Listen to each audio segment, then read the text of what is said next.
She dreamed about the beach, this beach. Like so many other teenagers, she begged her parents to let her come here on spring break. Finally, at 18 years old, they let her go. Carol Ann Barrett, a tourist in Daytona Beach, Florida, sacrificed her own life for her friends when she volunteered to go with a crazed thief that had burst into their hotel room on the second night of her long-awaited vacation. The man had selected her younger friend Pam as his hostage, but when Pam started to panic, calm, level-headed Carol stepped up to go instead. She didn't know that she was leaving with a serial killer, a man who had already brutally taken the lives of several women. Carol didn't make it through her first weekend at Daytona Beach alive, but her bravery and her quick thinking had saved the lives of others. Her actions were never forgotten, and after many years, investigators have finally identified the monster responsible for Carol's death. After 43 years, her cold case can now be marked solved. Welcome to Daytona Beach and to the recently solved cold case of Carol Ann Barrett.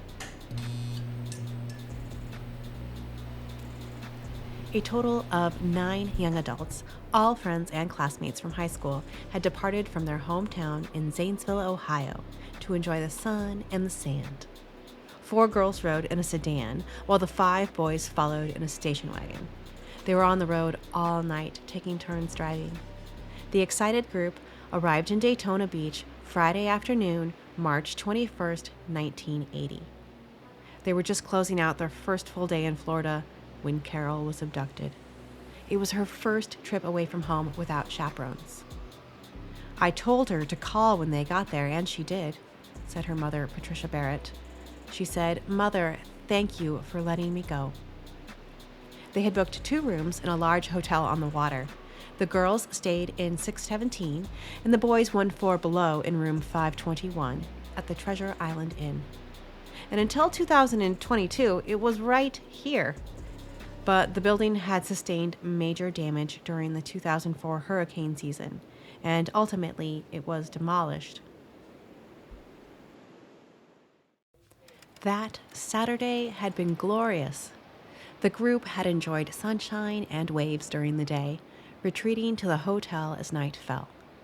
Everyone had been hanging out in the room when, at around 1 a.m., Carol and her friend Steve decided to step out for a little while and look around.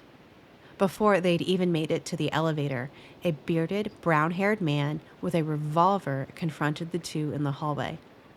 The gunman ushered them back into what had been deemed the girls' room on the 6th floor, where the 7 other teens and young adults were hanging out. He seemed surprised to see so many of them. "I want your money," the man said gruffly, and waving the gun around, lined them up against the wall of the crowded room. The man with the gun made each one of them remove their clothing and spent about half an hour going through their belongings, taking between $200 and $300. One of the victims, Carter Robb, called the man fried, and later told a reporter that he said he couldn't do this unless he was high. Finally satisfied that he had taken everything he could from the group, the crazed man selected a single hostage and herded the rest of them naked onto the 6th floor balcony, locking them out there when he shut the glass door. At first, he'd picked one of the young men to go with him, but upon exiting the room, he quickly realized that he'd forgotten his cigarette lighter. They promptly returned to the hotel room. And it was then, looking out through the glass balcony door at his frightened victims, that the gunman decided he'd rather take one of the naked women. The strange and indecisive aggressor next chose 17-year-old Pam Queen, ordering her to get dressed so that she could come with him. When Pam started to panic and cry, he became visibly agitated, calling her too much trouble. It was at this point when calm, level-headed Carol stepped up and volunteered to go in her place. He let Carol get dressed in her blue jeans and a hooded white sweater. She slipped on a pair of wooden clogs. The thief told the group that he would keep Carol for an hour to make his escape. He warned them, "Don't call the police, and there will be no problem." After they left, the others remained trapped on the Treasure Island Inn balcony for 20 minutes before Chris Cover climbed over the masonry wall 6 floors and 70 feet high up in the air and jumped to a balcony on the 5th floor. There, he woke a pair of other hotel guests who called the police.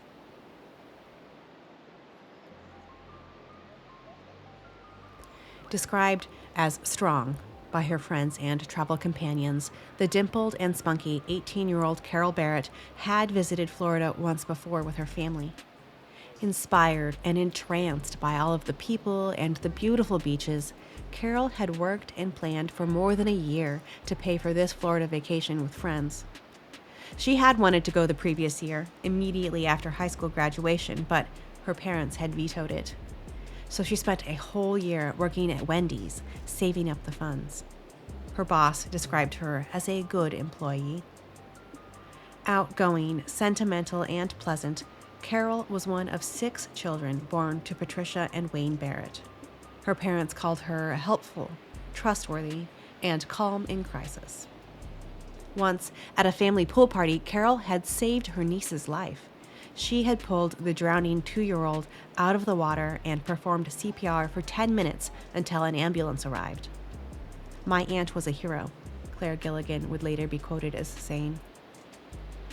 Carol really enjoyed working with and helping children. She had considered applying to Ohio University to study special education. A 1979 graduate of Zanesville High, Carol had participated in concert and marching band, as well as radio in high school. She had a boyfriend, Tom Joseph, a 20-year-old in the Navy that was abroad in Scotland at the time and could not join her in Florida. He had supported her desire to go on the trip with her friends. While they hadn't been formally engaged, they had discussed plans to marry. Police in Daytona Beach turned up no immediate trace of Carol. There was no ransom note, no stolen cars, and no clues as to where the madman may have taken her, or how he'd even left the building. "Nobody saw anything," said Daytona Beach Police Sergeant Francis Monaco. Police spoke with the clerks working in the lobby, who reported seeing nothing, and there was no evidence that the emergency exits leading down a back staircase were used. They put out word that they were looking for a man in his mid to late 20s who had been wearing a brown sports jacket, brown shirt, tan pants, and gold-rimmed glasses. He had a small mole over his mustache and smoked Marlboro cigarettes. Police Lieutenant Stephen Miller said, "The guy was dressed in a way that he didn't stand out. He fit right in." It was Pam Queen who called and broke the news to Carol's parents at 7 a.m. Sunday morning. Carol's father, Wayne, said, "She told me in a soft, quiet voice that they'd had a little problem and that they'd been robbed. Then she got to the part about, and then he took Carol." At about 5 p.m., the FBI called to inform the Barretts that they were assisting in the case. Enough time had elapsed that they worried she may have been taken across state lines. Fear and horror descended on the Barrett household in Ohio, but no one on the beach in Florida was talking about it. Hundreds of partygoers and spring breakers were focused on one thing: having fun. But the teens from Zanesville, Ohio, were no longer having fun. The following day, 8:30 a.m. Monday, a young hitchhiker from Illinois discovered the body of a woman in a drainage ditch off of Interstate 95 north of Jacksonville, Florida, 100 miles from Daytona Beach. The hitchhiker ran to a nearby convenience store to phone police, who responded quickly. The young woman had been shot once in the back of her head. Jacksonville police spokesman Mike Gould said that she had been dragged 40 feet from the roadway and dumped sometime after midnight. She had been left nude from the waist up with a white sweater pulled up over her head. Her killer had not taken her gold necklace or earrings. Back in Ohio, it is an elderly neighbor that breaks the news to her family. He tells them that he heard on the radio that Carol was dead. He tells them that he heard she had been dismembered. Family, friends, and community members with casserole dishes, fruit salads, whole platters of food began to arrive at the Barrett house. Horrified, the family held out hope for several more hours while police brought up a pair of her friends from Daytona Beach to view the body found in Jacksonville. The two youth confirmed that the woman was Carol. So distressed and upset at the sight of Carol's dead body, her friend Steve had trouble writing his phone number down at the police station that day and reportedly missed a number in his street address on their forms. Her parents received the news from the FBI that afternoon. "I guess it was kind of a godsend we had the initial reports from the friends," Carol's father said. "It cushioned the real news. It was almost good those things happened. There was some consolation in the fact that she hadn't been mutilated." A medical examiner had located a tiny bullet wound in the back of her head and had found evidence of recent sexual intercourse, but she had not been beaten or dismembered.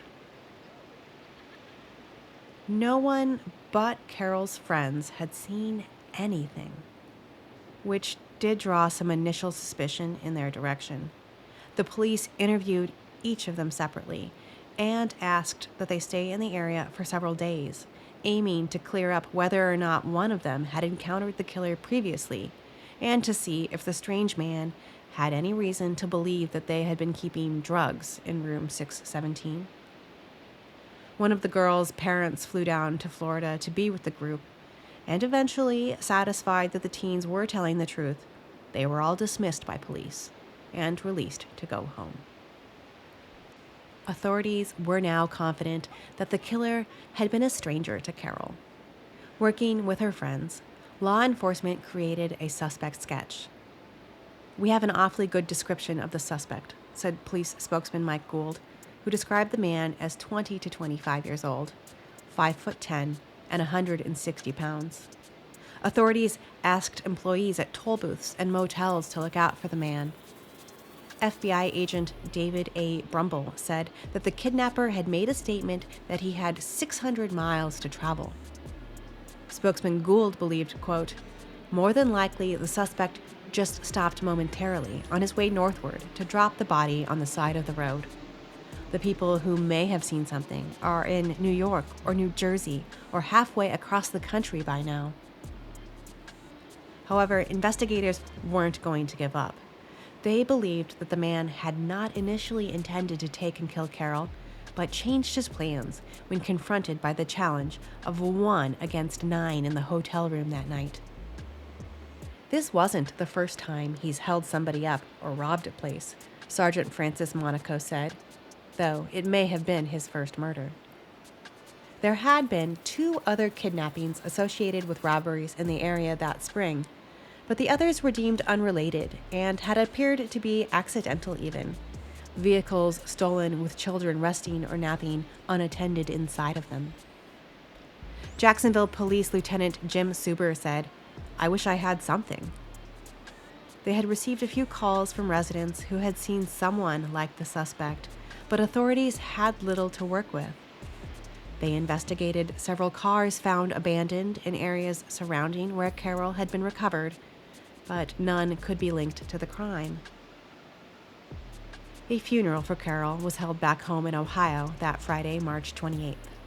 Her father, Wayne, spoke with reporters and told them all about the community support that they had received, saying, "I don't know what anyone else can do. They've done everything but bring her back." In Florida, an area Daytona Beach Hotel Association raised $7,000 as a reward for information leading to an arrest and conviction in Carol's case. But on April 2nd, only 9 days after she was found, police reported that they had no solid clues to identify her killer. A year later, at the next spring break in Daytona, police ramped up their efforts and republicized the composite sketch, in case someone who had seen something the previous year was back in town. "It's a long shot, but it's worth the chance," Lieutenant Stephen Miller said. Perhaps even the killer had returned. In the time since Carol's murder, her parents have had to change their phone number. Carol's 17-year-old younger sister, Terry Barrett, had been the recipient of multiple threatening phone calls. Pam Queen told Mike McKee of the Volusia Little Sentinel that, quote, they were saying that they hadn't forgotten her and that they were going to get her too. Pam also tells the reporter that she can still see the killer's face, that she thinks of him quite often, sometimes too often. Investigators from the Daytona Beach Shores Police Department, Sergeant Francis Monaco and Lieutenant Miller, had spent the previous year following every possible lead and had eliminated 116 people who looked like the devious killer in the sketch. They had even flown to Seattle, Washington to interview a man who strongly resembled the composite. However, every effort had been to no avail. In the years that followed, many various attempts were made to keep her case from going cold. Carol's picture and case details were featured on ProjectColdCase.org, as well as on a playing card in a deck of Crime Stoppers cards printed and distributed to inmates to generate leads.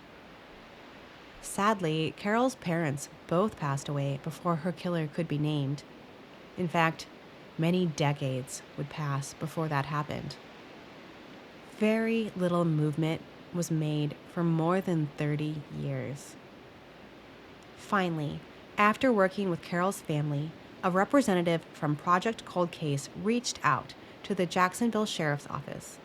And in 2017, Cold Case Supervisor Dan Jansen tells the media that they have reopened the case. He says that there is a critical piece of evidence that could not be properly evaluated or tested back in 1980. There is an unresolved palm print. Then, in 2018, St. Augustine-based FaceLogix joined with the sheriff's office to enhance the previously released composite sketch of the suspect. Subsequently, this new image of Carol's killer was released. Things are heating up, and it looks like investigators are closer than ever to solving Carol's case, but it takes 6 more years before that good news is delivered. On January 25th, 2024, the Jacksonville Sheriff's Office announced that they had a confession. Notorious serial killer Billy Mansfield Jr. had admitted in 2022 to being the suspect in the police sketch created after the Treasure Island Inn robbery and abduction. Through multiple interviews over the course of 2 years, eventually he confessed to committing that crime and the murder of Carol Barrett. Now 65 years old, Mansfield Jr. would have been 24 during the spring break of 1980. Prison records show that his first murder had been in Florida in 1973. He had just moved to California before his final offense and capture in late 1980, the same year as Carol's death. The body of 29-year-old Renee Saline had been found similarly in a drainage ditch off of the side of the road in Watsonville, California. Her clothes had been torn apart, with her pants around her ankles. The coroner ruled her cause of death as strangulation. Witnesses put Billy Mansfield Jr. and his brother Gary together with Renee the night before her death, and they were soon arrested despite their attempts to evade police. Though it took several years, through a mistrial and an attempted prison escape, Billy was eventually convicted of raping and strangling Renee. The publicity from the trial in California prompted an anonymous tipster to call authorities and to advise them to search Mansfield Jr.'s home in Florida for Sandra Graham, a Tampa woman who had gone missing in April of 1980. It didn't take long for investigators to locate a skeleton buried underground at the Mansfield home. But the woman, believed to be in her 20s, is actually still a Jane Doe today. Over the course of several weeks during spring break of 1981, 3 more bodies were unearthed. 15-year-old Elaine Ziegler, 16-year-old Teresa Fillingham, and finally, 21-year-old Sandra Graham. Court documents show that the women were all sexually assaulted by Billy Mansfield Jr., his younger brother Gary, and their father, William Mansfield Sr. However, it was Billy who would eventually kill their victims and often dismember them. Eventually, Billy Mansfield Jr. pled guilty to killing all of the 4 women found at his home. Despite his confession to Carol's murder, authorities have decided against prosecuting him for her death. He's already serving a life sentence in California and had received 4 concurrent life sentences for the lives of the women taken in Florida. His confession does put decades of fear and questions to rest. Nearly 44 years had passed since Carol's abduction and death. Her family is at peace with the state attorney's decision not to prosecute her killer. With Mansfield already serving multiple life sentences, Carol's niece Claire said that she believes she has justice for her aunt. She was additionally relieved to learn that Mansfield Jr. had been incarcerated since 1982 and unable to hurt or kill any others. Claire likes to remember her Aunt Carol as an amazing soul, one who loved hard, fell hard, and fought hard. At Carol's funeral back in 1980, members of the Barrett family spoke of how appreciative they were of the 18 years that they were able to spend with Carol. Her father, Wayne, said, "Some people lose babies as infants. We just lost our baby when she became a woman. The beautiful part of it is, really, Carol was good.